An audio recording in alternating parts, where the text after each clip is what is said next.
There she is. All right. Good evening, everyone.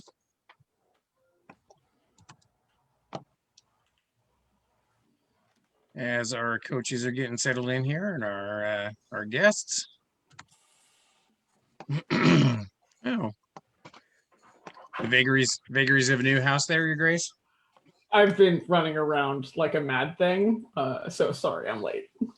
Quite all right. I moving sucks. There's no two ways about that. So, but we always happy to have you. Always. Since it is, video review with Sir Helga. Show up late to my own thing. You're late to your own party. Good thing it's not your funeral. Let's not have any of that. No, I want to be really late to my own funeral. Yes, like by decades. All right. Well, good evening, everyone. Thank you for joining us on the Coach's Corner again. Tonight we're doing some more video review for some of the fighters that have chosen to subject themselves to our torture. And tonight we have with us, as always, Duchess Sir Helga, Knight of the West, and one of our very fine analysts. We also have Viscount Sir Sagan, who really taught me how to do this whole operation. So definitely glad to have both of them. And for tonight's review, we may have a couple of our other coaches jumping in here shortly too. I know everybody's running a little bit late. But tonight we have Viscountess Sora from the West Kingdom, from Principality of Sinagua, and we have Lord Attilius from here in Artemisia. Sora, would you like to give a little bit of your fighting background and let us know what you got going on? Well, I started fighting after my son was born. He's now 16 and also in armor. I primarily fight two-handed weapon, great sword, bastard sword, technically. Also played around with a hammer, although tonight's videos are all with the bastard sword. Yeah. Not sure what else you want. Right on. Well, thanks for joining us. Attilius, you want to give us a little background? Sure. We were talking previously, a lot of you guys know me from the show 5 Methods to be a Better Fighter. I've been fighting off and on for roughly 10 years or so. It wasn't until a couple of years ago that I decided to up my game and ask these crazy dukes and knights to actually help me to be a better fighter. And lo and behold, last year at Estrella, on today, I got my Artemisian Griffin Talon and won the Vanguard tournament at Estrella. And then COVID happened and we haven't been able to train together since. But so far, since working with these guys, it has fundamentally made me a significantly better fighter. So that's a little bit about me. I'm from the House Black Company, yada, yada, yada, so on and so forth. Dirty Mercs. Right. All right. Sagan or Helga, either of you have some initial thoughts before we kick off? I'd like to know, Attilius, do you fight with a scutum? Small square, yeah. Gladius? Not quite a Gladius. Okay. I think he fights about a 36. A little bit longer. Oh, okay. Yep. Thank you, sir. Yep. Yeah. Sean, I am assuming I was late to the rundown of how this goes. It's your show. How do you want it to go? No, we had not covered that. Okay. We had not covered that. Would you like to cover that, or do you want me to cover that? Why don't you go ahead? Okay. So the idea behind this is, one, we want to thank the Unbelts for coming forward and bringing us video. So we can do this. You guys are putting yourself forward in front of a big audience to have us do what we consider ruthless self-assessment. Ruthless does not mean unkind. So we're going to be focusing on deficiencies tonight. We will give attaboys and make sure that there's also the good highlighted. So there's stuff that you will continue to repeat. But we're going to be really looking at deficiencies and breaking those down. The 4 coaches here, or 3 coaches and me use different language. So please always feel free to tap and say, hey, I need to understand that a little bit. You out there in the comments can do the same thing of saying like, hey, give us a second. We don't understand what got said here, or what are you seeing here? We are here for your benefit. The idea behind doing this was to make video analysis more accessible, easier to understand, and give everybody a bigger lexicon when looking and doing this, because this is one of the biggest things that you can do for your fighting. It gives you a really good eye on yourself and on those you're working with. So please, at any point in time, hit the brakes, say, I don't understand, or I need a little bit more clarification. We are here for you guys because you put yourselves forward so we could do this. Yeah, right on. Pew pew. Pew, pew, pew, finger guns. Yeah, and that was a point Sagan made earlier, is that if at any point there's something that we say that you don't understand, feel free to just stop and just ask us what's going on, and to explain it better, because we will find a better terminology that sure. that works better for you.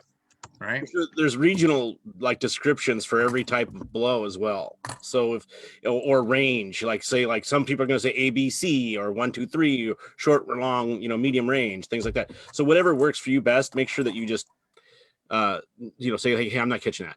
And we'll figure out which one of those vernaculars we need to use. Right on.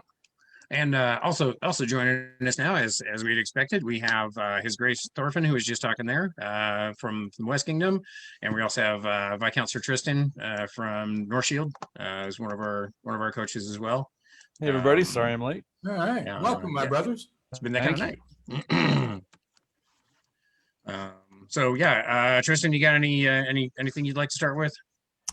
No, I'm kind of late to the game, so let's just get it rolling. All right, let's do that. So, all right. So, yeah, I'm going to share the video. Hopefully my bandwidth is a little bit better than last time, and I'm not doing this on full screen either. So, the first videos we have are with Sora. So we're going to, give me just a second here to get back to that one. She is primarily a two-handed sword, bastard sword fighter. Ooh, so taking the tough road. Yeah. That was my first love as well, bastard sword, and that's a harsh master right there. The harder path is always more more of an accomplishment, right? Mm-hmm. All right.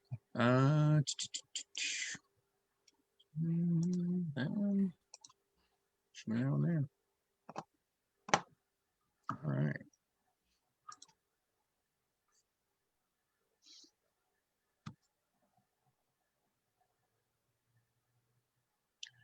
And hopefully that's a little less choppy than it was last time. Yeah, way better. Okay.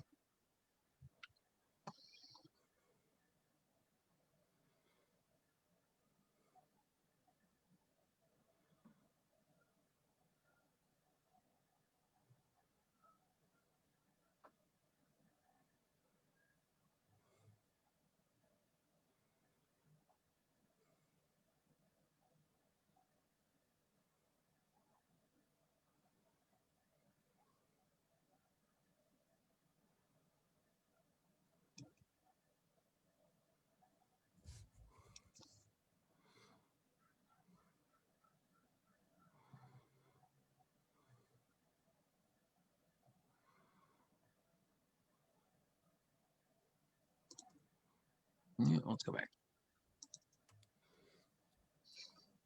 All right, Helga, you want to start?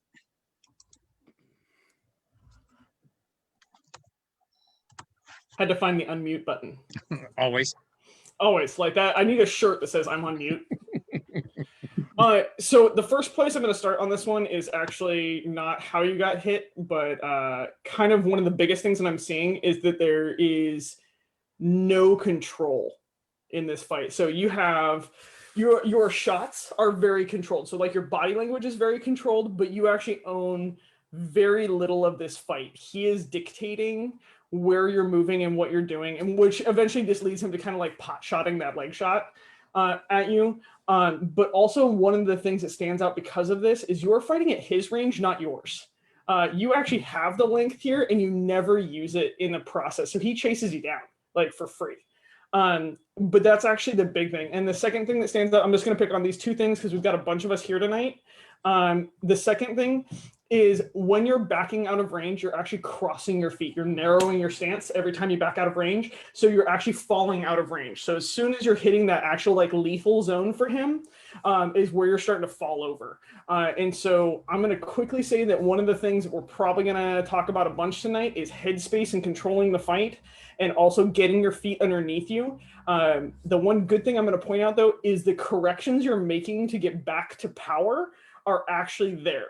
So you're like, you fall out of range and then you get your feet back underneath you. But where we want to get you in the fight is actually staying in balance and in your transitions. So those would be my two things, with the like one point out of at least you're recovering back to a place where you can throw again. But we've got to work on headspace, I think. Yeah, I think what you're talking about under feet, you can see right here. Yep. And in the approach and leaving, like she goes from a good stance to very narrow to a good stance to very narrow. So it's all those transitions, like all of a sudden your feet are like, you're standing on a board. Yeah. Thorfinn?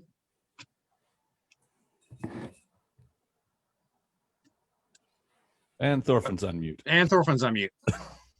Every Let's have a time. drinking game over this. Every time.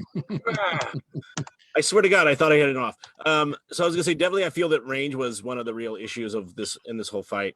At first, you start off having a pretty good range control, and then you kind of let him start to dictate that. And part of that is that you're not really presenting a threat right away. So you've got this like high guard like this.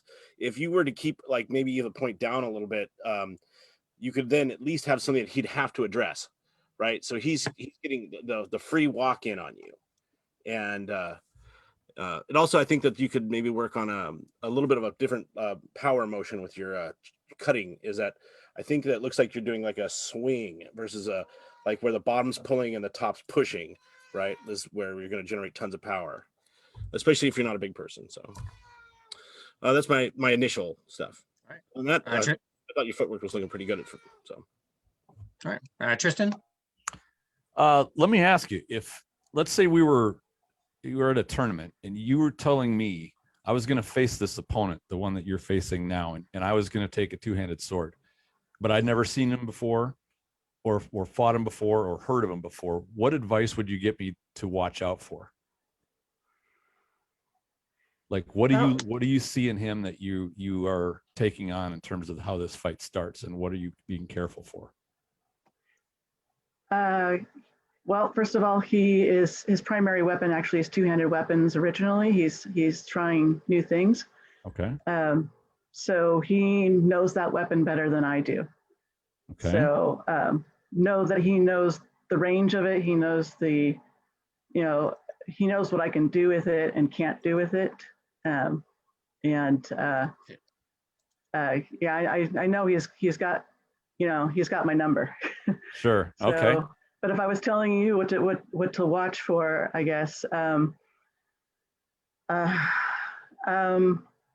he can be very intense, and he knows how to work in close, even though he works with a long range weapon typically. So don't let him have that range. Okay. Because there's some things that I'm seeing in your fight that I think are actually really good.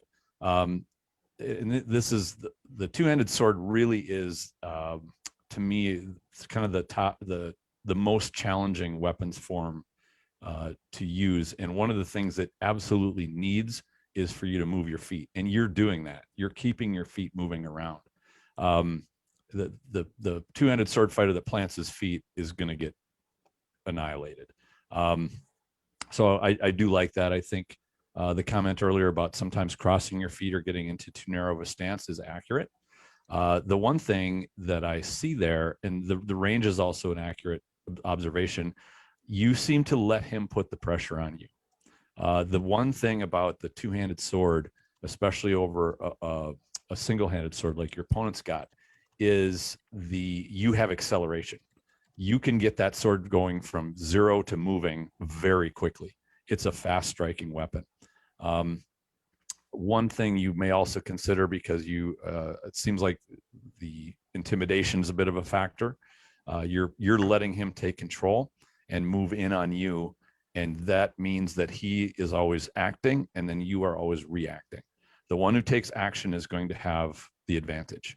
Now, with a fast strike weapon like a two-handed sword, you can apply that pressure by range, as well as starting to move the sword towards its target, basically applying that pressure. And the one thing about the two-handed sword is it also gives you, you have a bit of superior range over your opponent there, but you've also got other target zones. He leaves his forearms up quite a bit with that small dagger, like baby Madhu thing. I don't know what that was, but he did have some openings on both forearms. Now, he's probably good enough to catch him to actually block, but he has to active block those things, which means he's responding to your action.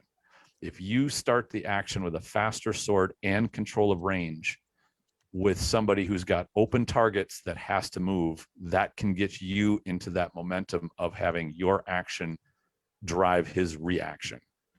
But footwork is the key, and that's that two-handed sword is, boy, you have to have good footwork, got to have good control of range and good control of pressure. It will teach you those things really well, but it is a harsh teacher. If you screw it up a little bit, it can be rough. So that's where I started to in the two-handed sword game, and I love it, but it's hard on the body. All right, Sagan. Overall, I'm curious. What is your intent? Are you intent to control the fight, or are you content to allow him to control the fight? I think my intention at the moment is looking for opportunities.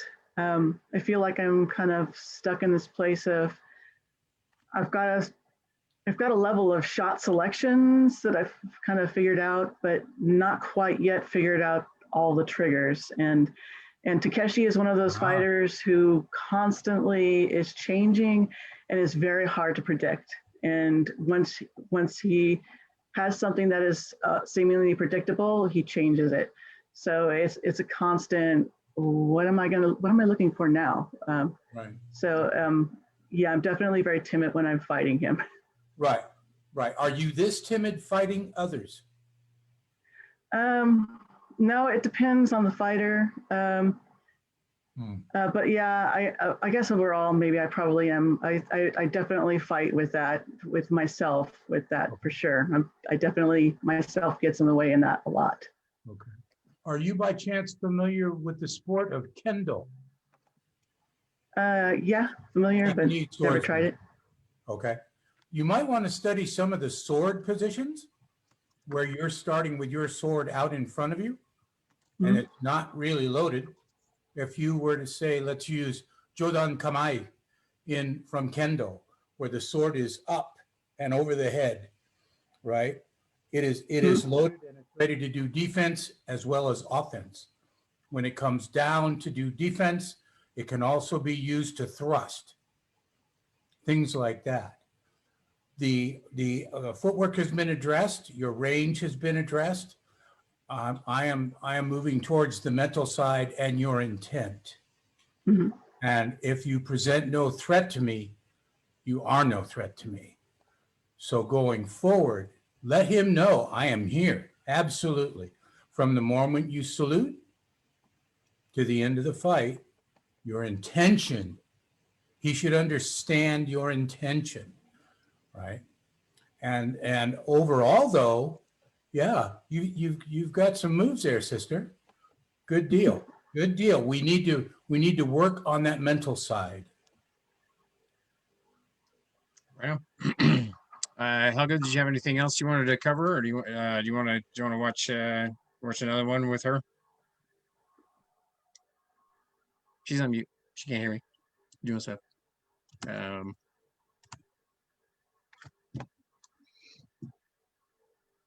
Helga.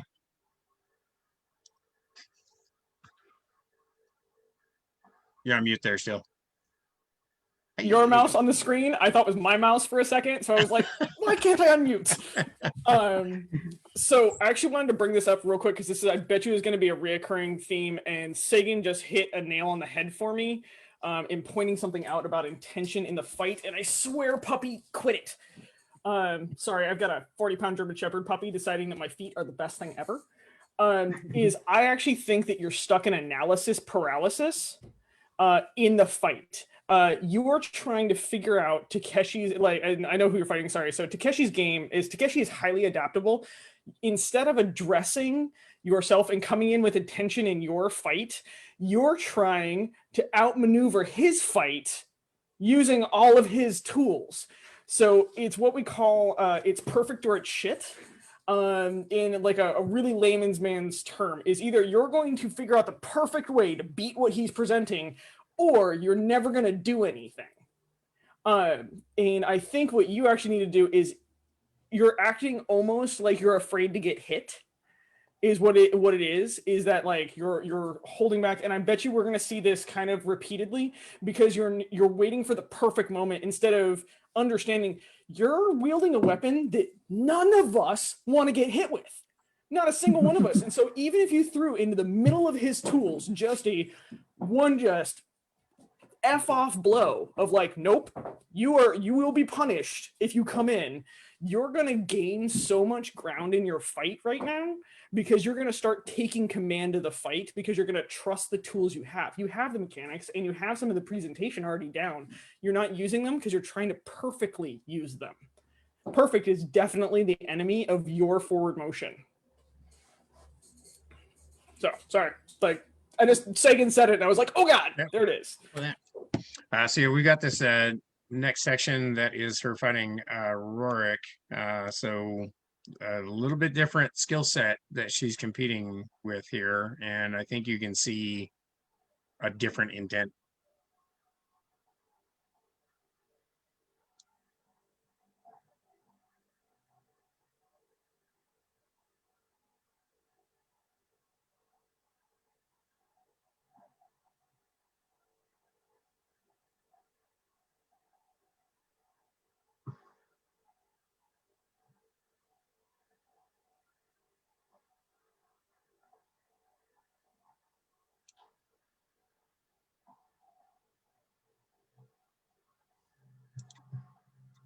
So, Sagan, is that a little bit more what you were talking about? Yes, absolutely. Two different fights, two different fighters. She is more intent with this individual than the former individual. Well done. Better. All right. So do we have enough to go on for you guys to each give her a top 3 to work with? Sure. All right. Tristan, let's have you give us just the 3 main things that she needs to focus on. I'd say top 3 is realize when you have range, which is you've got the superior range weapon and you go for first strike. Even if you don't execute your first strike, make your opponent think like you are going to be executing the first strike. That's going to probably be your best and easiest way to practice at least threatening your opponent with getting hit. Now, in the last one, I would say practice against different guards. And that last opponent showed you he had kind of a sword up horizontally and then the Madu vertically. Practice threatening something that is even a little bit open, because if it's not open, they don't need to move. Your opponent does not need to move to cover or intercept your blow. So the movement isn't what's going to make him respond. It's the movement towards something that's even a little bit open that's going to make him respond.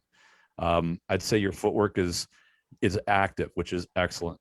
The third one that I'll add to the list is you may want to get together with a practice partner with a certain length weapon, like the 2 that just had it, like a single sword, and just practice having them stalk you and you stay just out of their range, but inside your range, and you get used to your footwork, like move around them, move laterally, control them as they pressure you. Always keep your range, but just out of their range. And you can do that as a drill. It doesn't need to be a full-on sparring match, but just get used to that and then have it be when they back off, you keep pressing. Keep the pressure on, whether you're going forward or whether you're going backward, laterally, turning, any way that you're going to go. Just view it like a footwork drill, but it can be an active and interesting drill instead of just like droning back and forth. That'd be my 3.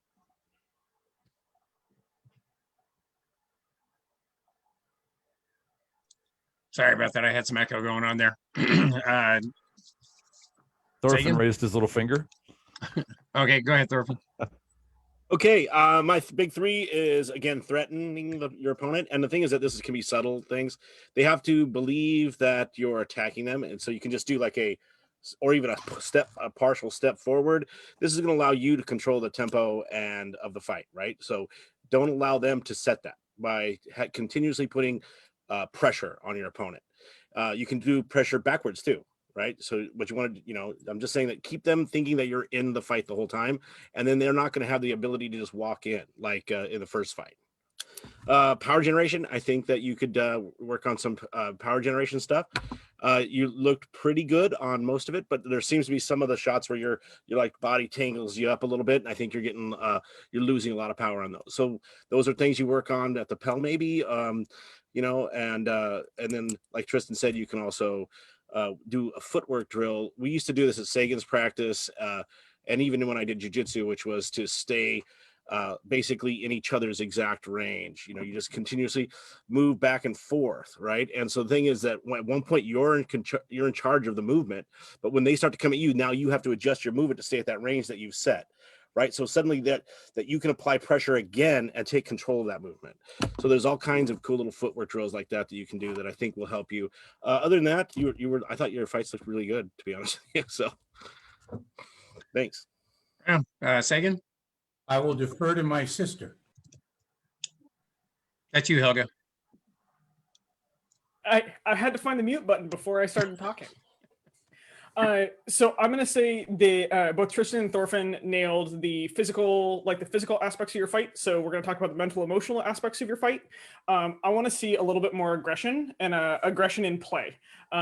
You are well armored. I have seen you, like you and I have personally fought. I know that you can take a shot and deliver a shot.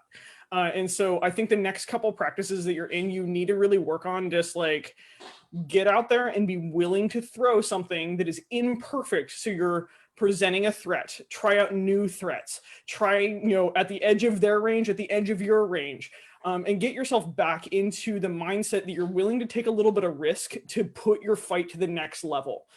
Because if you're waiting for the perfect shot, you're never going to have it. Because somebody is always going to figure out your fight, and occasionally you just need to Hail Mary them, especially when you're working on things. I think this actually, amusingly enough, is going to clean up your footwork, because what we saw is when you started emotionally collapsing, your footwork went to shit. And so I actually think that most of the physical aspects of your fight that break down are actually up in your head. You have all the knowledge and all the tools. You just need to be willing to apply them. And so what I'm going to do is all of my points roll down to play around and take some risks and be willing to jack them up for it. And this is not, you need to stop actually looking at them for a little bit and start punishing them for being in your sphere. Just go after punishing them for a little while, and get yourself into that mindset. And I think you're going to see a huge jump in both your confidence and the threat that you're presenting in the fight. All right. Sagan? Intent. You want your opponent to understand your intent from the moment you look them in the eyes. You definitely want them to understand your intent when the fight ensues. That's easy to say. However, a lot of the movements you went through show some intent. And now we need to take it a little bit further from when the fight starts and you take control. Not allowing them to take control, you take control. As Her Grace said, risk. Have to take a risk, a little bit of risk, but the rewards are greater on the other side of that. You are obviously competent with the weapon, and you are obviously competent in your offense and defense. On that, I would say, though, even from the mental side, concentrate on the power generation. As I mentioned, study some of the other blows you can do and bring them in, train them, practice them, right? Find out what their intent is and why they, in combination with others, make a formidable offense as well as a competent defense. And so I will just throw in there that all of what they're telling you may sound very familiar from just a few minutes before we went live. Judicious pursuit, right? And going after your opponent and understanding that even if you get killed, at least you're part of the equation, right? So that's all of that right there. So yeah, just what these guys are saying. So that's some good stuff. Thanks everybody. So I know Attilius has been under the gun from me and Helga before. So usually this is the point where we ask whether or not it's he wants to turn tail and run and give him an Attilius just gets Actually, before we do that, Sora, do you have any questions? And does this make sense to you? Right. There you go. That's the one. It makes sense. And it's a lot of things too that also working with Takeshi and Rorik that they've echoed as well and have worked with me a lot. So I know that I've made a lot of progress over the last few months of working with them. But yeah, definitely. Cool. That's great. Well, and understand too that all the stuff that we're talking about, you can create opportunities in your training. When you are doing your deficiency training, you create opportunities to exercise each of these individual parts. You create an opportunity for you to exercise judicious pursuit and pursuing your opponent and better footwork and these sort of things. And your partners will be able to kind of accommodate that in the training process to kind of help you work through that stuff. So this should give you very specific things to work on. Thorfinn, you had something? Yeah. So you read Book of Five Rings? Have you read Yeah. that? Okay. So Musashi says, cut your opponent, right? So remember this when you're doing these type of like pel work or these when you're fighting someone, you're cutting through your opponent. Remember that. Cut your opponent. And of course he always ends with and practice this, right? But and this takes much reflection. Exactly. It takes much reflection, right? But the thing is that honestly, even a lot of the things we were talking about in the mental side, he talks about in those little allegories that he gives in that book, right? And so since you are also doing a Japanese persona, it's a way for you to pursue something that can teach you an authentic way of looking at it, as well as give you a little insight to what your mindset is. So I think that's a book you can read every day, just because they're all little things like this, right? So just read one or two a day. So that's what, And you do not have to read the chapters in order. Mix them up. Exactly. I just pick it up and just read like one a day. Like, okay. But so I think that'd be great for you. But I thought you were great. Thanks. Thank you. Oh, good stuff. Thanks for all the feedback. Of course. All right.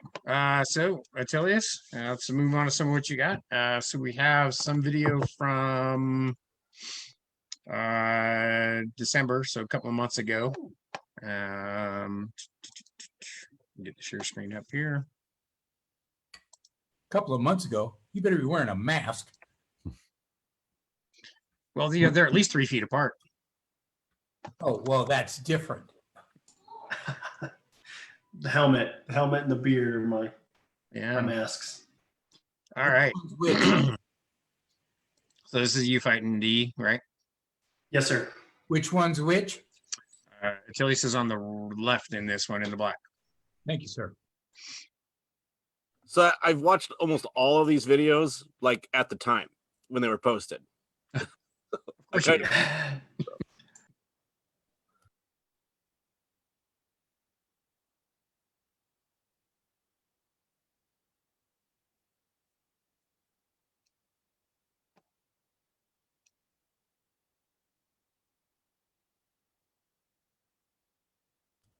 Are you training this guy? No, we're actually pretty well equals. You're fighting at this point. I get a feeling that you're kind of like in training mode. Yeah, tell us, are you fighting? I would say yes. Okay. They thought they were. Sean, I'm going to tell you, turn down your video quality. We're now jumping by 5 seconds. Okay. Yeah, it's true, sorry. So we're missing a lot of information here.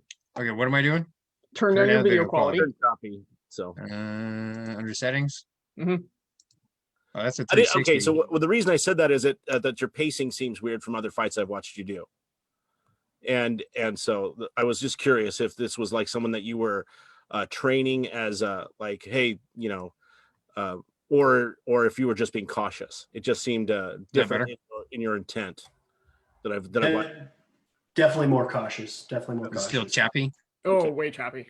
Yeah. Do we want to have a riot take over like we did last time? Did that seem to work okay? Yeah, I'm not sure what's going on this time, Sean. Something's different. Yeah, this videos are. All right, let's go to the other video we have for him. Oh, close the large one because it's buffering the entire time, so it's going to eat your bandwidth. Yes. Oh, look at that! That's probably what it is it's a 30-minute clip. I'm sorry. Mhm. Maybe shorter. This is the reason why I want to yell at everybody and tell them to send us short clips. I know you didn't mean yell. I know you meant advise. Yes, sternly advise. No. Advise and assist. Truth. I'm sorry. This is how I can tell I've become Sagan's project because he's like, Man, Is this better? we're all Sagan's project. No, No, something's wrong now. it's Bleh. Blink your eyes really fast, and it Really looks like it's slow. going Yeah, in there full you go. motion. it All really does. Helga, can you want to take it give me over? a second and I'll yank it up. All right. Hey, mad respect, You're going to need to give me sharing. mad respect Yeah. for fighting in a Lorica Hamada. Thank you. Put that extra weight on that shoulder to get at Right. what we do. And you, Helga, you have the link for that. Yeah, I got the link. I should have I'm getting given it you loaded. sharing. Everybody can. You should have sharing already. Cool. Just give me a second. I'm going to get up to the fight since it's at 6:09.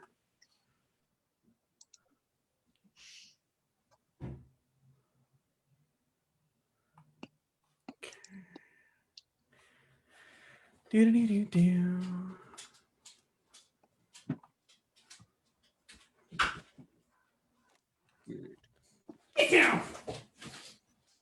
No, I won't. That sounded like James Brown. Sorry. Hey, there we go. I got a Right new on. puppy. Get there. All right, we're gonna try this real quick and see how it goes. Go for it. How is it coming across for you guys right now? Great image. Much Go for it. better. Looks good. They need to move. Here we go. Oh yeah, this is much better. Better.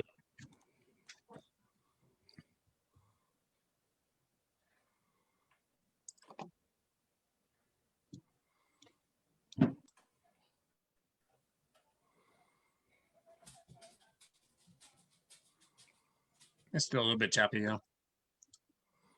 It's substantially better. Yeah. Absolutely better. Yeah.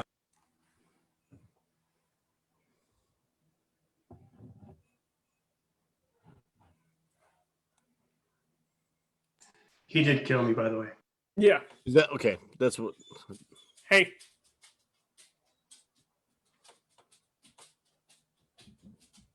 Where do you live? Northern Utah, Vernal, Utah, specifically. Let's say it's a lot more snow. Than, Yeah, he's about 3 hours from where I am. okay. You and your snow. Come on, Thorfinn.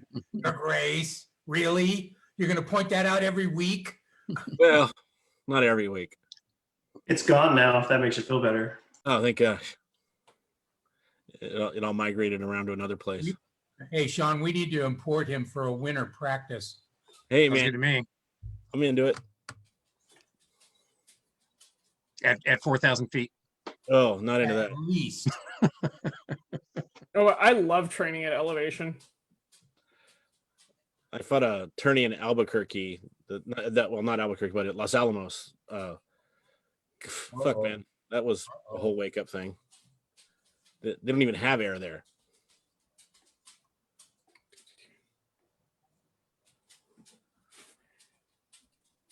Well, I am consistently seeing the same issue, by the way. Me too.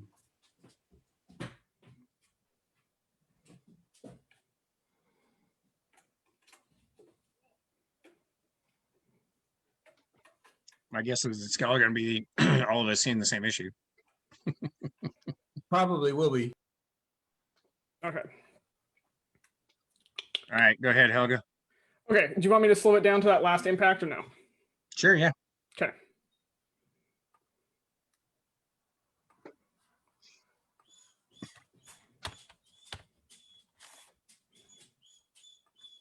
Hey.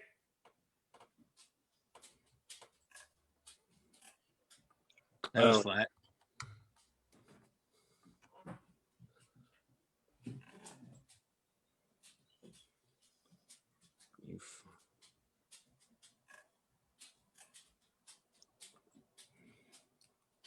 So what he got hit with was flat as fuck. Well, yeah, Achilles' shot was flat. Yeah, didn't roll his wrist, but And then it looks like Danny rolled over, just took off that block and just rolled into a flat snap, right? Mm-hmm. that's what it feels like to me too. So Yeah. that's speed. Here, we're gonna back up a little bit more. All right, so going through this, thank you. Please steal the puppy. Sorry, the husband just got home. There's milk and cottage cheese in the fridge. Oh, yeah. He just turned that over. Yeah, so that turnover, by the way, is flat. If you look at him, his knuckles are straight up. Okay. He doesn't actually relax his hand into it and lift his hand up, so he's delivering it like this, which is a very common problem for that. But he's not the one to break it down. Right. So, Achilles, one of the things that I am seeing. Do you want me to go back to normal mode while we do this? Yeah, sure. Yeah. All right. Where is the off-screen share? I'm trying to find the button to kill it. Did Zoom change its format? Green middle at the top. It's not there. Oh, Oh, that is weird. I am like stuck in screen share. Y'all are screwed. Well, okay. Yeah. So give me a second, because I'm literally trying to find it and I can't find it. This is funny. You looking for it? The stop share? Yeah, the stop share is not. You should see it at the top of your screen. It's not loaded at the top of my screen at all. Like I hitting can't. escape.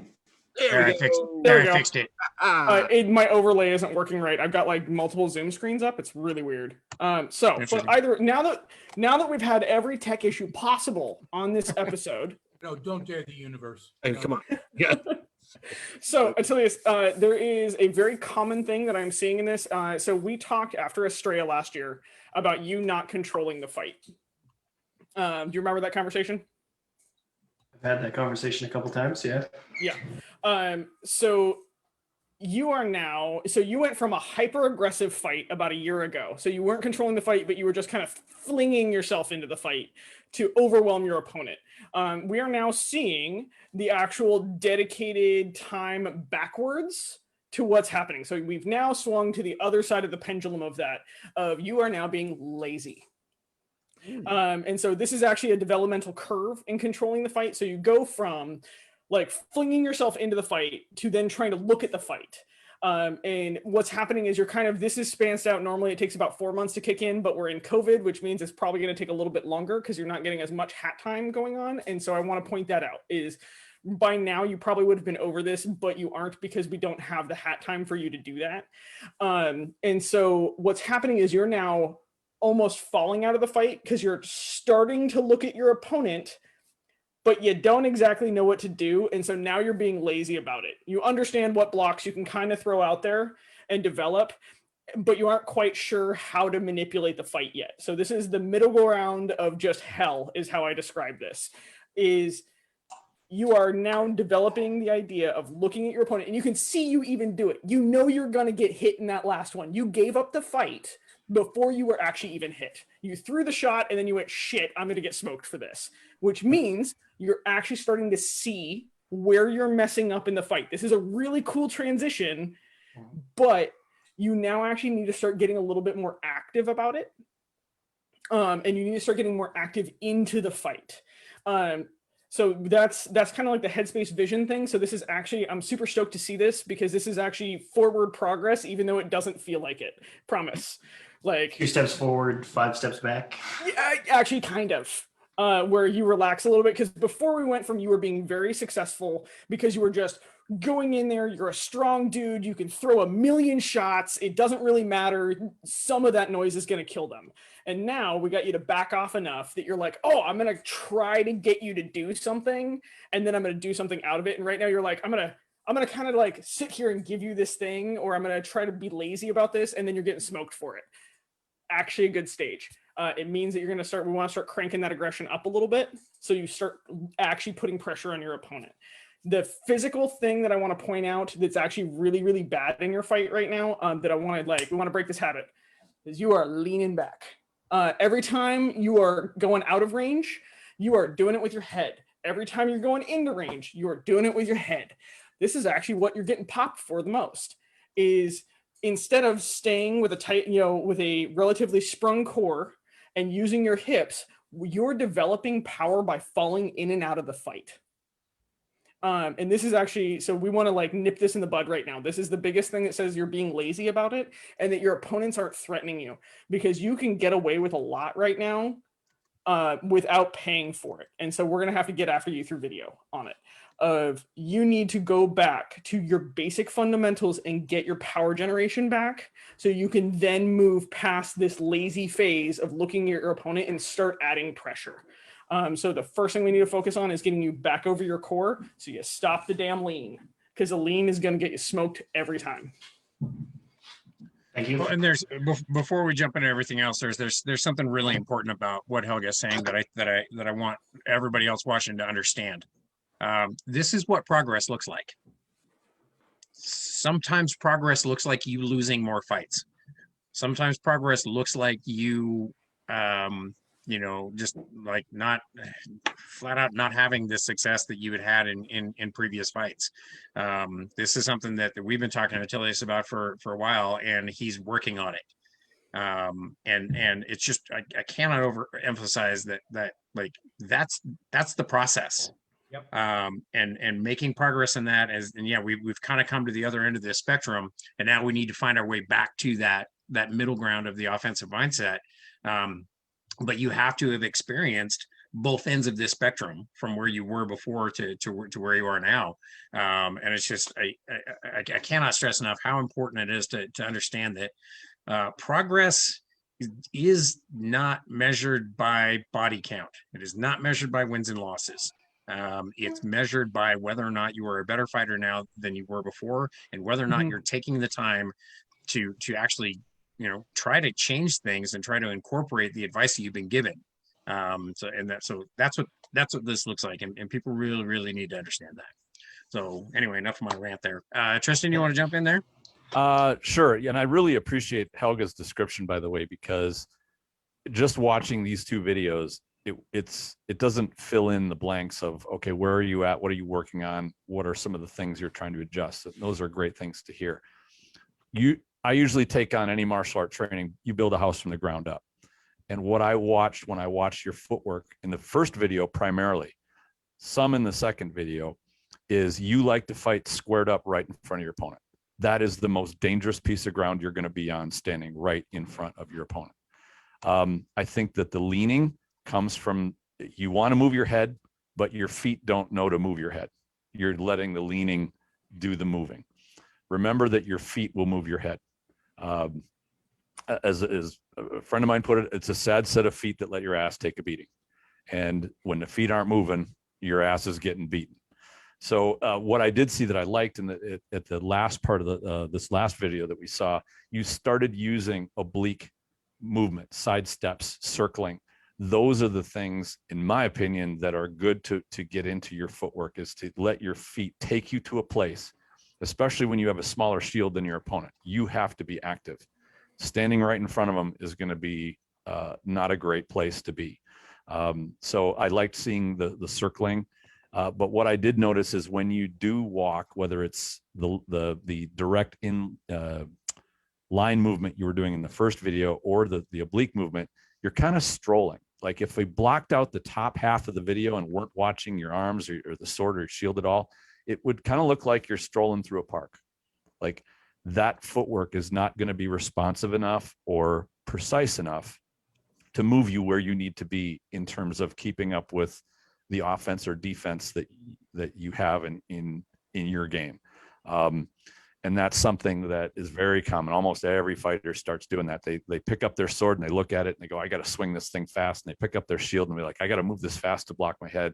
And their brain just completely checks out of using your legs to move you around. So I would say, think of getting a little lower. One of the things that helps the leaning is just drop your hips about an inch. Bend your knees so you're a little low. Imagine like you're dropping into kind of like four-wheel drive, but don't let your legs straighten up and let your hips rise. Because as soon as that happens, now you're in this kind of strolling mode.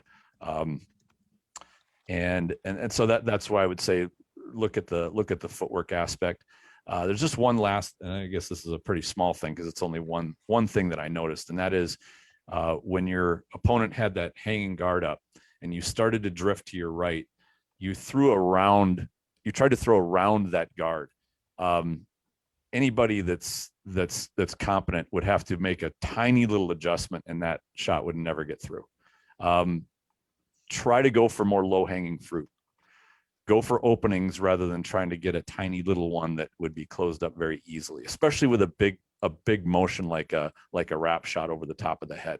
That's a big risk for you and something they could cover very easily. And like we saw, you paid for it because that sword was no longer defensive in a defensive position. Your head was open, and it was kind of the luck of the draw that it was a flat shot that landed on your face. So just that would be my observations.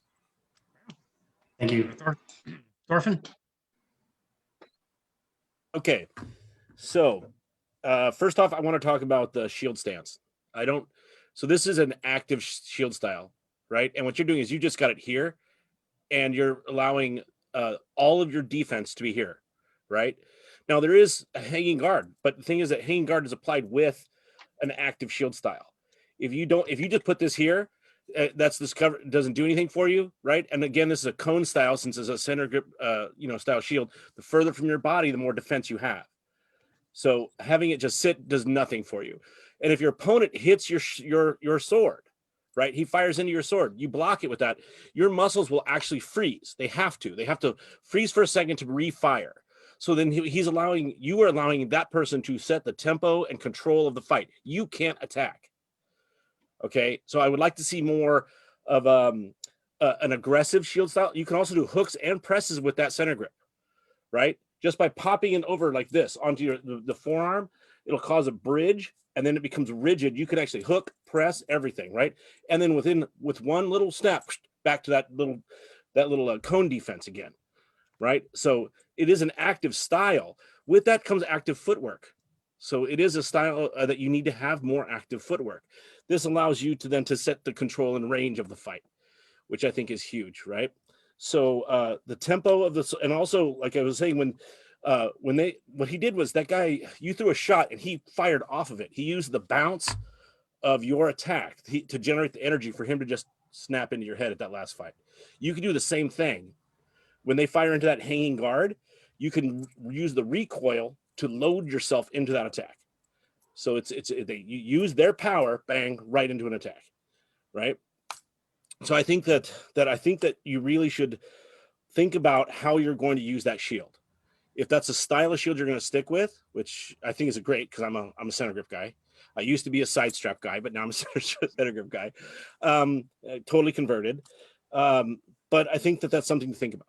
Is that I think that you need to have more of an active shield style, because when he gets in too, you could have just blocked, right? When he does that snap, you could have just been like that. Instead, since it was here, it can't go anywhere. And so that allows him to then just, attack the top of your body. That's all he has to do, right? And not even worry about that. I'm surprised he didn't go for your legs, to be honest with you. But I would have. Yeah, exactly. I would have went bang, cut that leg right off, right? But anyway, so I think that that's something to think about. Okay, so as you figure out your stance, because your shield stance is also representative of what, how you're defending yourself. If you're going to be left leg forward, right leg forward, goofy foot, to where you are. So think about the ranges that creates and the kind of the cushion of defense that it allows. All right, hang on, Thorfinn. Let me text my squire real quick and tell him to hit Achilles' leg more. Okay, fair enough. Yeah, because that's the guy he's fighting is Danny, who was on the first video review we did when we showed him how to do this. Offside head, drop it down to that leg, bang, bang, right there. Absolutely. Yeah. So we'll get Achilles hitting the leg more. We can definitely do that. All right, Sagan. Achilles, has everything we've said so far made sense? Yeah. Yes. Yep. It's all stuff that Then It's all tell me stuff that why you cannot do defense and offense at the exact same moment. why you can't do it at the same time. Yes, you've heard all of the coaching from the others. Why Yeah. is it based on the video? Mhm. I'm trying to be constructive here. Yeah. What's going on where you cannot be offensive and defensive in the exact same moment? I wish I could answer that, but I can't. I don't. Okay. Because there's too much going on. My turn, your turn. My thinking- turn, your turn. Yeah. Yeah, you are taking turns. All right. Okay. You may have heard us say that before. hmm How much of those fights were you in control of? In my head, I felt like I was in control of all of them, but My as sister, how much percentage-wise of those two fights was he yeah, in control? How much extra would it be for my third kid? Uh-oh, where'd she go? All right, you're great. She has to say something so she can, Oh shit! she can get the Yeah. big I'm bagel. like, his volume faded out for a moment. I was like, doo-doo-doo-doo-doo. Oh, So you're I'm blaming actually, old man for fading out again. I was about to say, I'm gonna order you a better mic. Well, since it's some peemy laptop, so Yeah, I'm gonna order you a plug and play. in those two fights, what would you say the percentage was that Attilas was absolutely in control? Zero. Absolutely in control. Zero.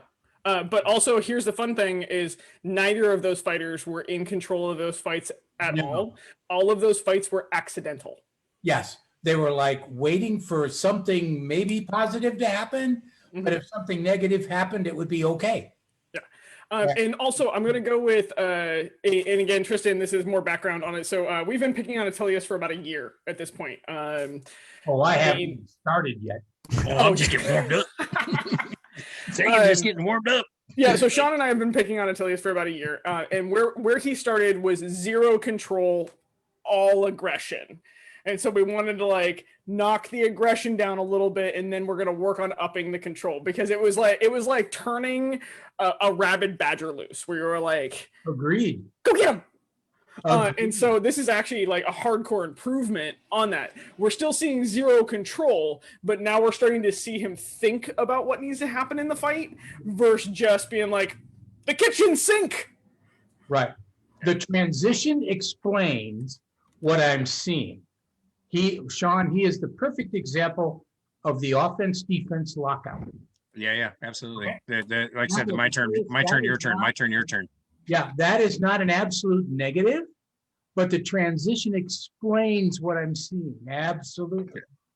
Right? Well, one of the things I talk about when I talk about the offensive mindset, right, is this razor thin edge between passive and aggressive, right? It's the difference between allowing the fight to happen naturally and organically without the fight happening to you, Right. right? Right. And so you've taken it to this other extreme where you've taken it to the more passive side. Yes.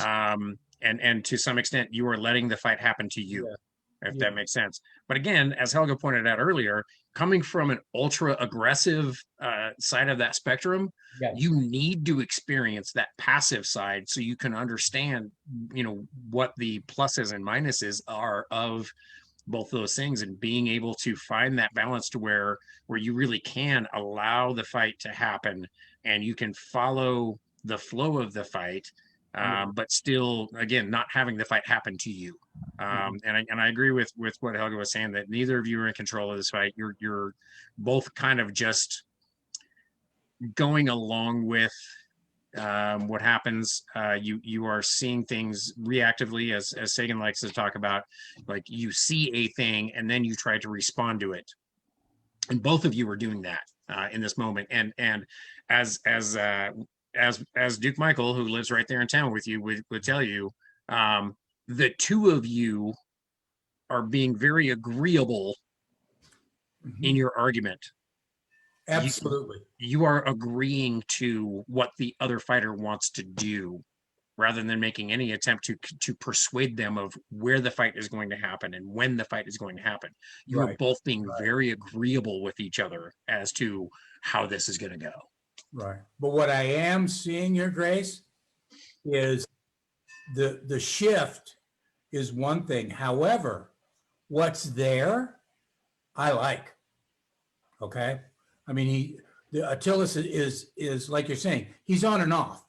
Well, we've already addressed that. He's in that transition. But once the green light comes on and he gets to start to work again, I think we will see improvement in a very short time frame. Right on. All right. Thorfinn, did you have something else? You put your hand up. So something I gotta say about this ramping. Okay, so when you're learning something, right, and then you start adding new techniques in, and what you start ramping and ramping, you're learning, right? There's usually an awkward phase where nothing's working because your gears don't meet anymore, right? All of the things that you used to rely on that worked suddenly aren't working, and then Yes. you're going to encounter things that are now starting to work.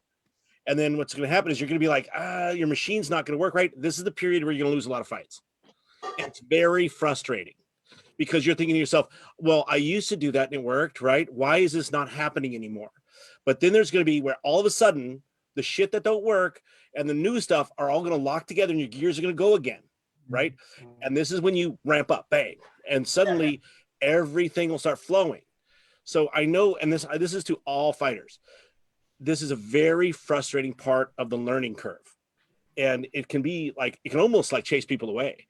And you have to be okay with understanding that these new things you're adding are making you into a better fighter versus becoming lazy and going back to the things that used to work just because they worked.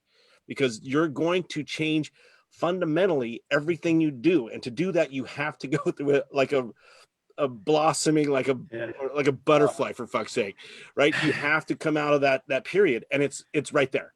So you're going to see in the next few months of you doing these things that you've been training on, right? It's all going to lock together and everything's going to become smooth again. And then you're going to hopefully start ramping again. Yep. Right. Yep. I know Tristan has something next, but before we go on to Actually, that, I just want everybody to just see Helga stuff. had her hand up first, so I'll let her go. Oh, first. okay. Before we go on to that, I just want to tell everybody that can't see the gallery that's happening and like listening to is like all of us nodding our heads saying, Yes. yeah, Yes. that's it. That's right. So that always humors me. But Helga, go ahead. I was actually gonna say, Tristan, if you want to go first, I actually have a generalized training thing to go over real quick because Attilius and Sora have given a great opportunity that is roughly the same issue that we can talk about as trainers that we see in our students. So Good, you can please wrap feel it all up free. together. Yeah, One thing that may be helpful is I guess more of a more tangible nature, and that is if you came from a background where you were very aggressive through a lot of the kitchen sink approach, I've found that spirit is not bad. That assertive, I'm going to take control of this aspect is a good thing to have. If you're just throwing all kinds of wild shots, that's just because your reach is not your grasp yet. You're capable of the spirit of taking control of the fight, but your tools are not quite there yet. The way to get that is to slow down. Don't give up on the spirit of being assertive, but build the vision so that you can see the next target you want to throw and throw decisively to that target. And this is where a lot of fighters will get into a trap of learning and falling in love with combos. They'll say, I'm going to throw combo X, which is bang, bang, bang, bang, bang. And they'll load it like a program and they'll just fire it, whether it's going to land on anything or not. And so the way to get around the combos problem and of the throwing stuff that isn't going to a good target is to build your vision. And that, like Sean said, do that slowly. I would work with a partner and even go through this at a slow pace to let your eyes see and perceive where the holes are and go through it like half speed. I know a lot of people hate slow work, but go through it half speed or maybe 60-70% where you fire to that target. Then you look at what the next opening is, and then you choose where you're going to go next and next, and then next and next. So it's not going to be full out sparring, but it's going to train your vision to move. When Lomachenko does his training for this, I think they call it like decision training or something like that, that he's got a grid.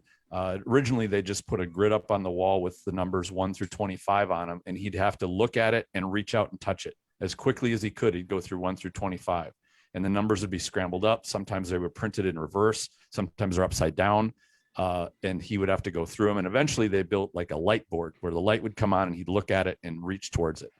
And this was just to build the eye sees it, engages the body motion. That was all it was building, was the eye to the brain to the muscle communication part. So that one doesn't require getting bruised up in order to build it. So you can take some innovative ways of drilling to just get let your vision build, see the target, go for it, but don't, this will help get off of the throw everything or swinging too far the other way into the weight and just kind of hope things will go your way.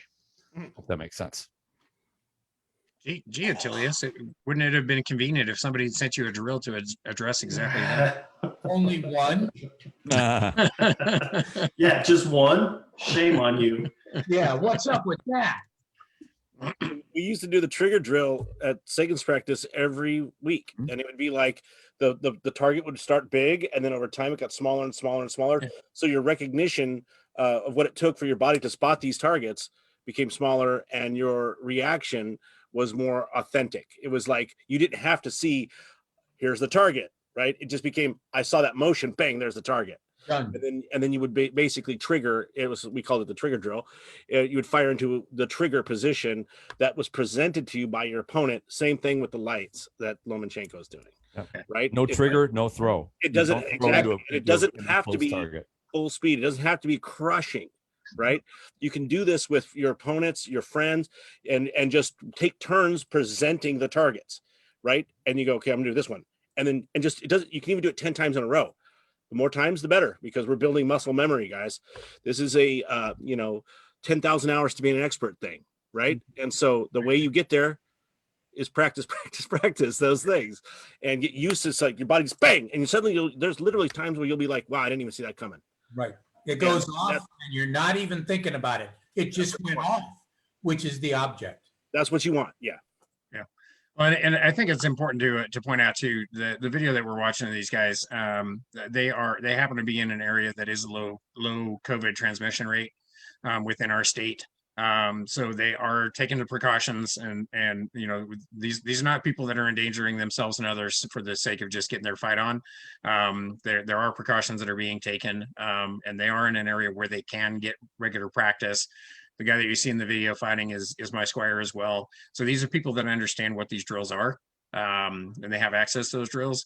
So Attilius, you and Danny need to begin practice with the drill. Every practice starts with the drill, and it puts you in that right frame of mind to execute that later as you're working on these other things. You use these drills to remind yourself that these are the ways that these things happen, and to put yourself in the right mindset before you get started on that. You don't want to fight and then do the drills. You start practice with the drills. You have them. You have the bodies to do that with. And you and Danny both have the influence to be able to start your practice by saying, we start with drills. That's the deal. That's who we are. Right on. Helga, you want to wrap that up? All right, so I'm gonna wrap this up for both of you guys. Do we want to do the 3 things first, or do we want to do like my weird segue, because both of them present us an opportunity? Let's have everybody go through their top 3 real quick, okay. and then top we'll 3 have and you then wrap up. Sagan, you want to start first? Sure. Intent, confidence, and control. There you go. Tristan? Well, the trigger drills are fantastic. So we already covered that one. The big one would be outmaneuver your opponent via your feet. Get that program in your head that you want to outmaneuver your opponent, get into an advantage position where they can't strike you and you can strike them, and make sure your feet are doing that every second of the fight. And that it should be assertive, that you want to get into a dominant position, not just an evasive one, because you can evade and wind up getting chased all over the field, but you're going to evade and get into a strike attack position and put that pressure on constantly.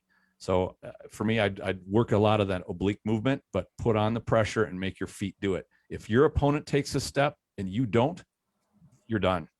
So make sure and respond with your feet. They will save your head and your ass. Every time. All right, Thorfinn. On the footwork thing, balls of your feet. We were talking earlier, heels, guys. All fighters, if you get stuck on your heels, you're nailed to the ground. You can't move, right? So we say balls of your feet. That means mobility. So when you're doing this kind of range, and footwork drill or fight, the sliding left and right can only happen if you can move. So make sure that you got those good feet. That tempo, allowing yourself to control the tempo of the fight instead of your opponent. And that's about it. That's my 3 things, guys. Thanks. Yeah, before we jump into what Helga's going to finish up with, Tristan, when we were in Chicago talking, you talked, something I picked up from you was the balance positive, balance negative, balance neutral. Balance negative. Yeah.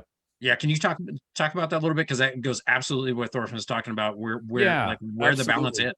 And anybody at home, by the way, if you're listening and you can stand up, you can do this as I describe it. If you stand up and just stand like you're, waiting for a bus, normal person standing on the sidewalk, I call that balance neutral, which is the weight is evenly balanced between the balls of your feet and your heels. This is how most people stand. Some people stand rock back, but from that position, now shift your hips back and let about 80% of the weight go on your heels.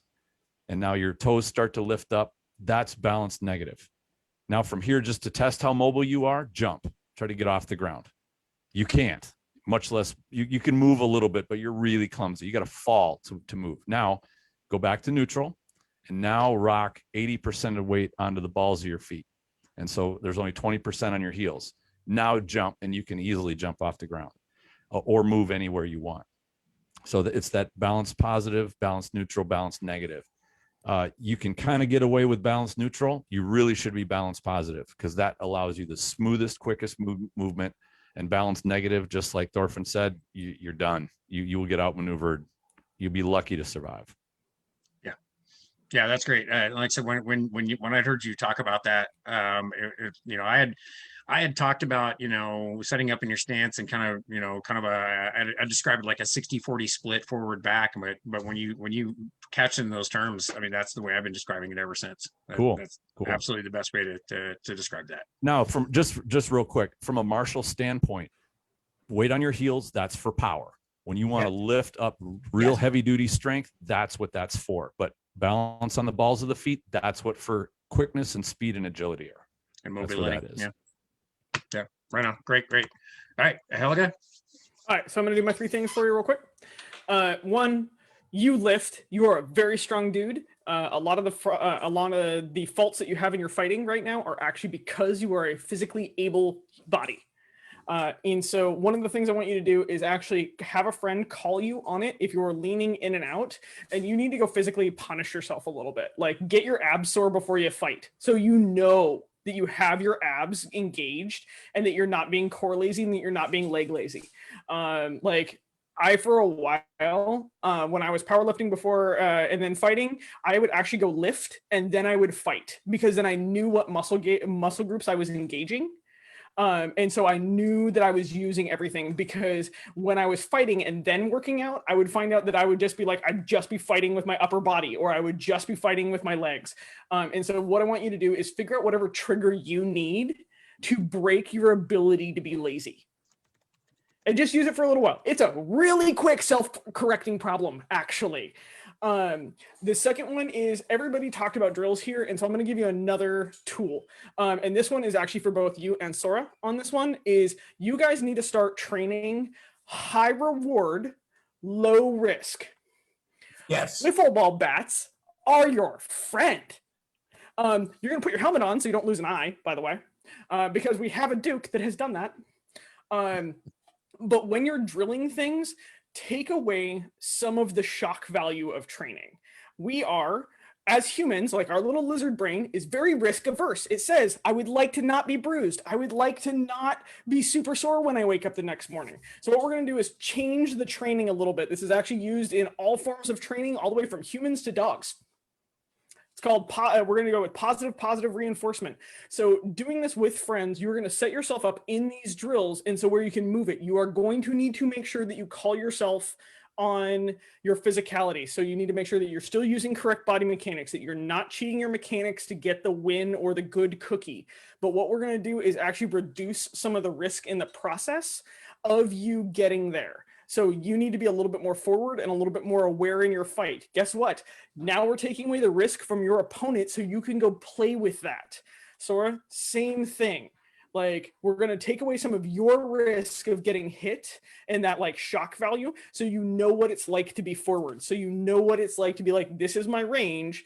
This is what I can do. And now I can play with it with very little risk in the process. This is a fantastic training. Do not rely on this training because it can destroy your mechanics if you rely on this too hard. So it's a like, pick it up for 5 to 10 minutes, go play with it, then put your rig on and go. This is a very good warm-up to get your brain engaged in the thing that you're working on. And again, it works for some people. It doesn't work for others. It worked fantastically for me. I would like to know that Vec and I have 2 wiffle ball bats. We taped our edges on the wiffle ball bats. Always mark your edges because it can cheat you out of edges because you'll roll your hand flat because it doesn't have a handle form on it. So that is one of the things, is getting yourself into play. So we've gotten you out of being hyper aggressive. Now we need to focus forward into actually seeing your opponent and applying the right aggression. Well, using body mechanics. Yes.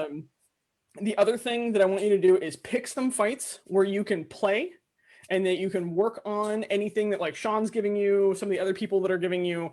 And then I want you to pick some fights where you are sheerly looking at intent and control. I don't care how you die, your intent and walking into that fight is getting your opponent to do something. That's a win. That is your victory condition.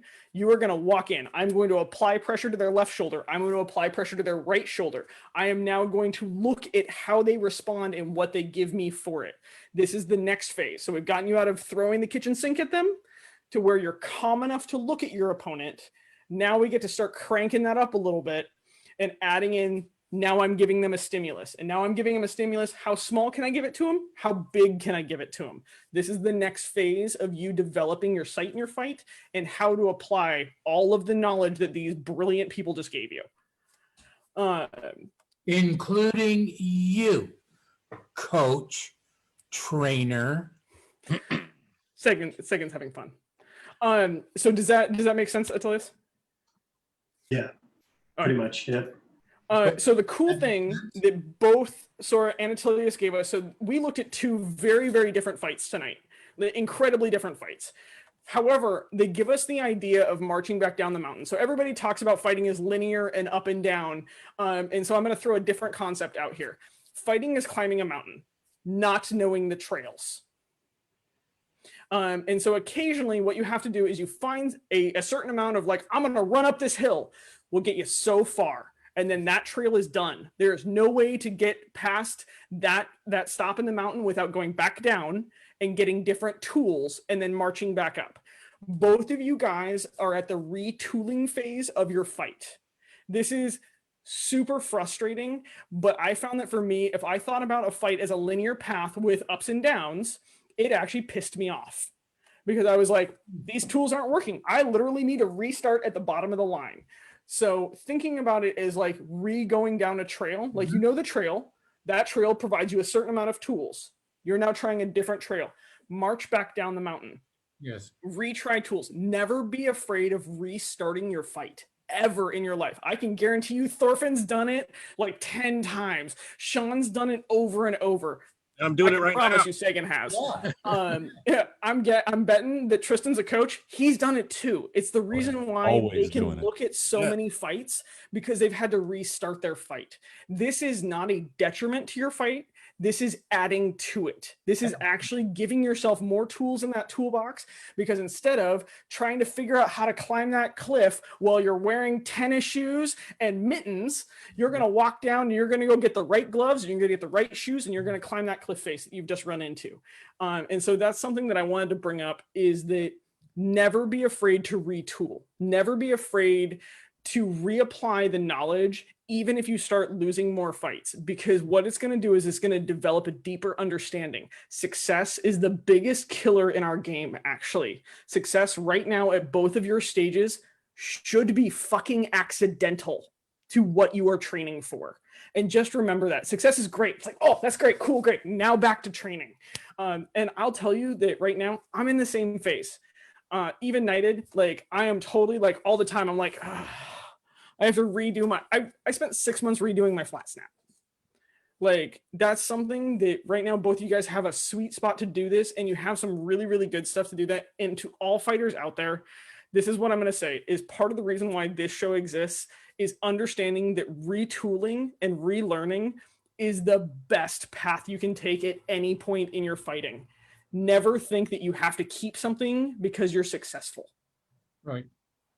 Right. There was my little soapbox moment for the show. Here we go. There And you it- go. well Good thing we don't have drinking rules for soapbox. Yeah, no I kidding. know, right? Hey, Thorfinn, you had something?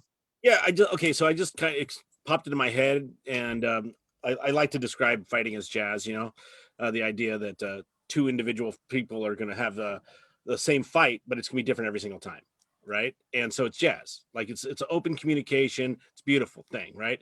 But when we're talking about those trigger drills, what it teaches you is how to see versus looking, and that's what came to my head was. I was like, I never really put it to myself this way. It's to stop looking and start seeing. Yes. Oh. And that was what I've been doing it, but I didn't know how to describe it. Right. And so that's what we're doing, is that we want to find a position where you can, and I think Attilius is doing this, right? Is that you are looking at the fight, right? Instead of seeing the fight.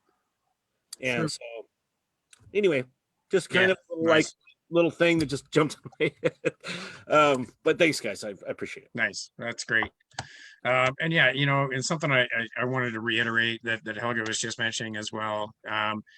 Both of you guys, Attilius and Sora both, I agree. I think you're in a good place. And I think I cannot stress enough that this is what progress looks like. Progress sometimes look like you're losing more fights than you're winning.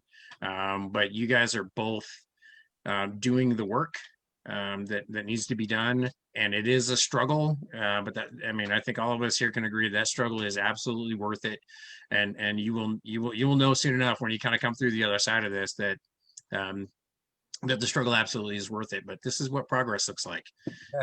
It's not, progress is not winning more fights. Progress is being a better fighter, and sometimes that means walking back down the mountain and all that. So wow, great episode. Really appreciate all the input from all our coaches. I think you guys got some good stuff to work with, and again, hopefully one of the things that we're trying to do with this is to give people the tools that they need to go to their own practices and do this. And hopefully some other folks out there have been able to see some of their own fights in what you guys are doing and the solutions that we have for that.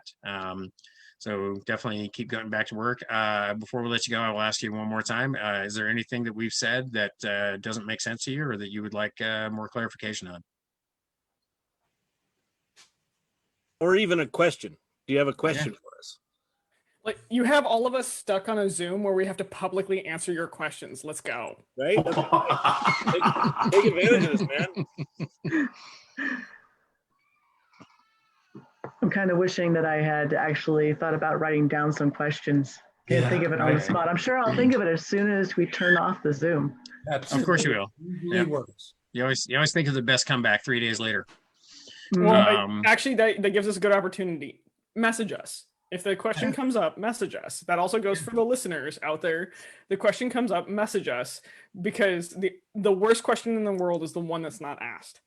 And send us the video and be like, hey, you mentioned this about this point in the show, like, can you expound on this? So like both of you guys always have that access. Everybody else out there has that access. I can guarantee if somebody's on this show, they're willing to answer your questions off air, and if they aren't, well, I just stuck them with it. So there you go. Well, and also, and anybody that's watching, you feel free to put these questions up on the SCA Coaches Corner too, and you'll get access to all sorts of answers there as well.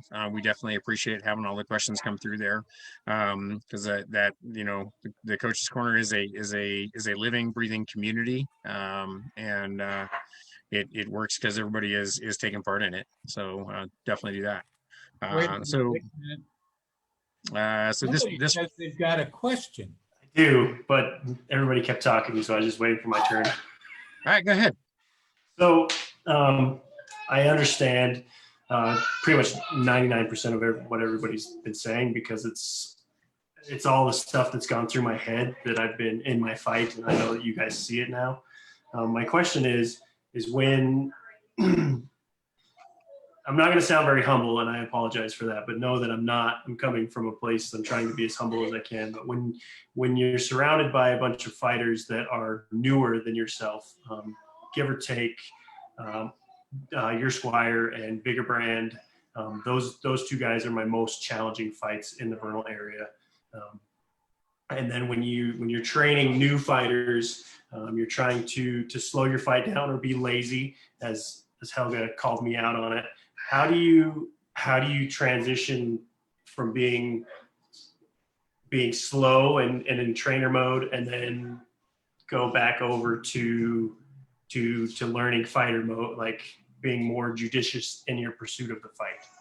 Oh my God. What can I do to combine the two? Oh, Is what I should say. Helga actually let you finish the question. yeah. I would like to note that I have feelings here. Which one? There's a basket of feelings about this one. All of them. So this is actually something that Havek actually taught me, and it is one of my favorite lessons from the tall man. He calls it fighting down without looking down. So one of the things that Havek is really, really good at, and instilled in me, is that you always practice perfectly. So one of the things that you are doing and is showing up in your fight is we assume that when we are fighting somebody that is not as good at us, we must be lazy. Instead, he actually slows his motions down to perfection, because they will capitalize on bigger windows where you can practice on smaller windows. And so what he is doing is he is practicing perfect motion with less risk, while also giving them the ability to train. Because you are now constantly making sure that you are in form, making sure that you're taking the lateral step. And if they hit you, you want to know what? You're rewarding them for seeing what just happened. You are given the data and the feedback, so you can then readjust and repractice. There is a practice that I've gone to where I literally wasn't allowed to throw anything else except a perfect flat snap. So my entire practice was sitting there with the victory condition was I must throw a perfect flat snap. And so I spent that entire practice fighting with people that were technically below my level, so they could throw whatever they wanted. Kitchen sink, throw the kitchen sink. I want the shy fighters. I want the heavy duty fighters. I want the fighters that want to run over me. I want the fighters that do not read any body tells. And I am going to make sure that I give them the stimulus to get the flat snap. Give them the stimulus to get the flat snap. And I got punished that practice. But you want to know what I could do? Because I took that time, one, they all felt successful. They got new windows to see while I was training, and I could throw that flat snap like that by the end of it. But also the entire time I got to slow down and make sure, am I in the correct base while I'm setting this? Am I through my core? Am I using my body? Am I practicing proper frame weight transfer? Like, how am I setting myself up for success while also letting them play? Part of this process is letting them know what you're doing. So, because if you kill somebody with a flat snap 7 times, they're going to be a little like frustrated. So you need to have that conversation. But this is a fantastic training tool for yourself. And you can pick 4 or 5 victory conditions. These are the victory conditions I'm working on tonight. I'm going to practice these perfectly. You can practice anything you want on me.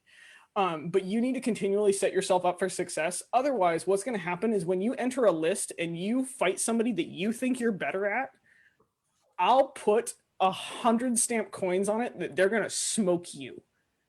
Because you're going to walk out in trainer mode and make some assumptions and get fucking lazy, and you're going to get hit with something that you never saw coming because they were prepared and you were not.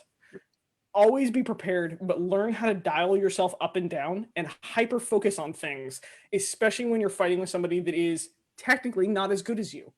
Give them the opportunity for success while you're also training yourself. Yeah. Does that make sense? Also, apparently, like, there was my second soapbox of the night. All right, go ahead, Thorfinn. Thank you. This just reminded me of something, like listening to that. Are you guys working on some kind of a mental focus? Like, do you have a thing that you do before the fight starts that says we are fighting right now? Right? Because a lot of times between trainer mode and say, fighter practice mode, or say, for instance, crown tournament mode, is that there is a moment where I literally can flick the switch, right? And do you have that? Are you working on that? This is part of your mental game that it's going to be really hard to learn instantly. So you should start practicing it like you would any other part of your martial art, is to learn how to clear your head, whatever that is. I know guys that do like salutes and, they do things to, foreign planets and all this other stuff. But whatever that thing is that you can then say, right now, we are here in the moment. Work on figuring out that thing for you, okay? Like getting it, that's a huge step in your mind set of fighting. Allowing yourself to have or figure out your, I don't know how to describe it, your focus, okay? So think about that. This is something that you can do that sheds, because this is what we were talking about just now, is that you will fight someone who you've been in trainer mode for so long, and then you're like, we're doing a serious fight, right? And then you're still there. Right? You don't need to be hyper focused in trainer mode. You need to be training. But when you go into tournament mode or we're fighting mode, there has to be a switch that you can flick that helps you step into that. Like, what's the barrier that makes the difference? Find that barrier for you, and you'll find that you'll have a little bit more success, especially in the mind game. That leads me into my next question. Thank you guys for giving that information. It does help a lot and fundamentally. But so going back to where I was before, when I did win the Vanguard tournament, sorry about my kids in the background, the Vanguard tournament before, I was called out several times during that tournament from switching back and forth from trainer mode to, because you go out and before that tournament, Sean, one of the best advice that I'd ever gotten from Sean was go out there, test the waters, see what's out there, see what your opponent's going to do, and then you can kind of judge the calibration that you need to adjust to. Dial it up, dial it down mid-fight. And I found myself going back to trainer mode and getting smoked, as Helga called out too, a few times, and then I just went out there and just started blasting people. And the question is I know that it's probably all part of training, and what everything we went over through right now is what works. Climbing the mountain of this trail is what worked for me. Going out there, being explosive, being constantly firing shots, being athletic is what Helga told me before. She's like, you're extremely athletic. You throw a lot of shots, and you're just simply overwhelming your opponents 99% or 95% of the time. So then, how do you going from trainer mode to we'll say crown tournament mode. I've never fought in crown tournament, so I don't know what that mode is yet, but we'll say just an unbelted tournament for me is how do you take the tools that you have now and break the habit of from doing what's comfortable. Does that make sense? As in keeping my fight slower is what I've been doing lately. I'm more of a sniper. I'll throw shots out there, see openings, and then recreate that again and get the shot a lot of the times. So going from being a leany backy fighter to, being comfortable back here, keeping the shield tight, lazy, I guess, to being, I'm kind of dragging on, I'm sorry, but it's hard to explain like what's going through my brain pan. So how do you dial it up without going into the comfort zone or the old habits? Well, it looks like say you got something to say about that. Tell us, friend. You train and practice to beat the top 2%? I would like to, yeah. No, that's not an answer. Do you currently train to beat the top, to contest with at least the top 2%, so that your mental and physical going into combat is always to contest as you were facing the top 2%. Well, I can tell by the look on that face. No. That's the tricky part though, is how do, if I'm training to beat the top 2% and I consistently beat the pants off of those. I'm sorry, I apologize. I'm not trying to talk down on the fighters around me, but if you're trying to elevate yourself and fight higher tier fighters like Duchan, Helga, anybody else here, the way that I fight them is going to be significantly different than the way that I fight somebody that's just starting out. Why? It's that you are training, why? Practicing Yeah. to do combat. Now then, as His Grace said, His Grace, by the way, is loving what's happening. Sure he is. He's covering his mouth. He's doing everything he can to help you.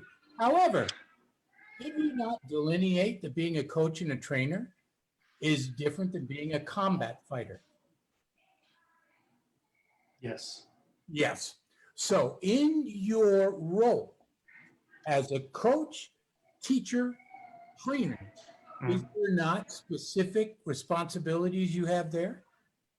Yes. Yes. Now then, as a combat fighter, training and practicing to contest with the top 2%, are there not roles and responsibilities you have there? Yes. And they're diametrically opposed, aren't they? There you go, sir. Thank you. That smile tells me a lot. Well, and I'll throw something in here too that kind of, no, go ahead, Tristan. I'll wrap up when you get in. Go ahead. Just a simple tip. When you're working with or sparring with, you can be in training mode. When you do slip into that mode where you want to work on your game, eliminate all the slop. Absolutely. There's a thing called slop pool when like amateurs get together and they hit the cue ball and they knock all the balls around. They hope something's going to go in, and they're like, yeah, I got no slop pool. Only land shots that you can land 100%. And you can even punish yourself for having a shot get blocked. Do some push-ups or some other negative reinforcement, but make sure that every single thing that you throw lands. And now you don't need to unleash 100% aggression on somebody to get them to the point where they get depressed or they get frustrated. Be surgical. Make sure that you maneuver your opponent around with your footwork, and you can even pass up on shots that you could land to kind of go a little easier on them. But practice your vision, practice your motion, and when you do throw that shot, make sure that it lands. That's all I got. Yeah. So where I was going with that is along the similar lines here. If your physical tools are so much superior to those opponents that are around you, you need to handicap your physical tools to force yourself to exercise your mental tools. And that's kind of how we get around that, because the thing you're talking about is one of the most difficult things about fighting in remote areas where you don't have superior fighters. Part of why, as Sagan was alluding to, you're not training to beat me, because I'm not there to measure that against, right? And so, but I mean, ultimately that's where you want to be. You want to make sure that the skills that you are practicing are the skills that are going to be competitive against somebody like me and Thorfinn. But you don't have you don't have a reason. There's nobody forcing you to do that, so you have to force yourself. You have to put yourself in a position where your physical tools are compromised to the point where you have to be a smarter fighter. And that's how I get around that. So I think Thorfinn had one more thing on that, and then we'll probably wrap up. There you go. So when you're in these type of situations, a way to push yourself is to minimize something, right? Like make your shield smaller, right? So that what it does is it forces you to have no like fluff area in your blocks. There's no extra anything, and then this allows you to push yourself while fighting people that are maybe moving up to your level, right? But also practice, part of practice is for you. So you have to practice you. And if that means that you take a full set and say, like, tonight, every night I'm going to assassinate this guy, right? I am going to come in, I'm going to execute. Do that, because you cannot train for something if you don't ever do it. So you do have to have a self-assessment to say, like, where am I actually at? I'm going to win these fights. This is crown finals, and this is the guy that I have, right? Whoever that person is. And say, like, hey, I'm going to just be honest with them. Say, I'm going to fight you as hard as I can right now. And allow that to happen. And then you can go back to training mode and things like that. But you have to also practice yourself. You can't only practice for other people, right? And so also travel, right? And I mean, if you got to drive that extra hour to get Duke Sean, go do that extra hour, bro, because that's how you get better. You finding people that are pushing you, not just comfortable, right? Like, you don't want to be comfortable. You want to come in, you want to learn to execute fights. And I think that's a big thing that we take too much time sometimes away from ourselves. It's okay to take party practice for you. And so that's my thing. No, thank right. you. We're gonna let Helga finish up here. That is the goal, is to travel before she starts. Sorry. So my weird thing on this one is actually, you know how all the guilt of this is removed? Consent. Talk to your opponent. Be like, hey, tonight I'm working on me. I give no fucks. Like, that's actually one of the things that, like, we talk, it is a changing fighting culture rapidly, where we'd be like, okay, cool, I'm going to practice tonight and I'm just working on me. And then you beat up the new guy and you feel super guilty about it because you're working on you and you're not paying attention to the new guy. You want to know what? Ask the new guy, hey, I'm working on a flat snapped right now. Like, this is all I want to drill right now. I'm perfectly fine with you throwing the kitchen sink at me. Or go talk to that Duke and be like, I need to practice fighting 2%ers. I need your crown fight. I need this out of you because this is where I'm doing an assessment. Stop guessing, checking, and then feeling guilty later about what you're doing while you're training. Put it all on the table. Talk to the knights. Talk to the unbelts and say, hey, this is where I'm at. Where are you at? Take time from them and then give it back. You want to know what? When that unbelt comes to you and says, hey, I need to work on this. I need this time. That's how you give it back. Stop training down. Like, stop being like, oh, I'm going to fight lazy tonight because this person needs it, and start having the conversation. This is like, it's like picking up a chick at a bar. Be bold, be clear about your intentions, buy them the right drink, and go from there. Like, stop being like, oh man, do they want a fruity rum drink or a shot of whiskey? I don't know. Griffin, knock it off. But just be clear about what you need and what they need, give and take in that process. And this is going to get rid of this guilt, because what I'm actually hearing in this conversation is you're trying to alleviate your guilt about fighting down. Fuck that. Just be clear about your statement and what you need out of practice, and you're going to find that people are going to give that right back to you. Well, I think we're going to go ahead and wrap up. I'm just going to ask one more time if Sora has any questions, because we kind of went overboard with Celsius's questions there. But if you got anything else you want us to address in front of everybody, we can. But no questions. I did have an answer to the question of what you're doing as far as getting into the mindset for the fight. And that's something that I've actually really been working on a lot during this year.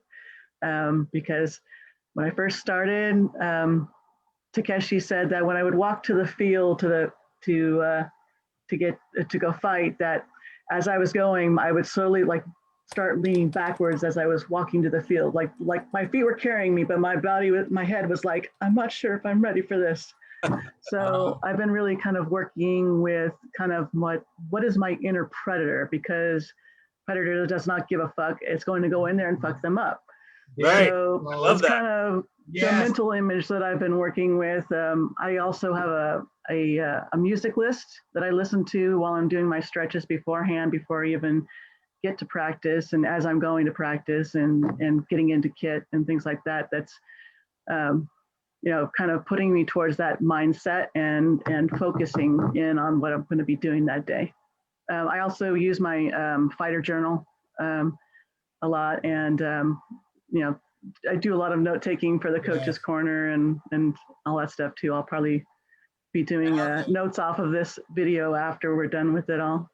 When you are willing to share the video and the audio that you have and the journal, let us know. Yeah, I'd really like to hear the songs you pick. No, yeah. Yeah, It's very girl pop. It's kind of almost ridiculous. Whatever works. I'll surprise you. Yeah, he will, no doubt. I think that I think we're friends on Facebook. Send me them. I would love to hear it because I have a set that I like to listen to, and I'm like always interested in like what goes on. So Right on. Well, all right. So I would like to thank everybody for joining us, for tuning in, for watching what we do. My thanks as always to our coaches for your input and analysis. I really appreciate it. Achilles had to go briefly, but Sora, we'd like to say thank you again for being willing to put yourself out there and have us critique and or criticize, depending on intent and impact. We hope this has been beneficial to you. And to everybody else that's watching. So really, thanks everybody for tuning in. This Friday on our regular Coaches Corner episode, we're going to have a conversation about why we do and why we don't enter Crown. Several of us who have done multiple reigns will have some input on that. It's a question that we get a lot that relates to, you know, we're trying to make people better fighters, and one of the consequences of being a better fighter is there's the potential you could have to sit that throne, and that's a decision that you have to make. And we will be joined by my knight, Duke Bryan, for that conversation. So that's regular time. It's Friday. So Tristan, Thorfinn, Sagan, thank you all. Helga, as always. Thanks, everybody. This has got your name on it. So Yeah. thanks everybody for joining us. Much. And you have a good night. take care. Good night. Right.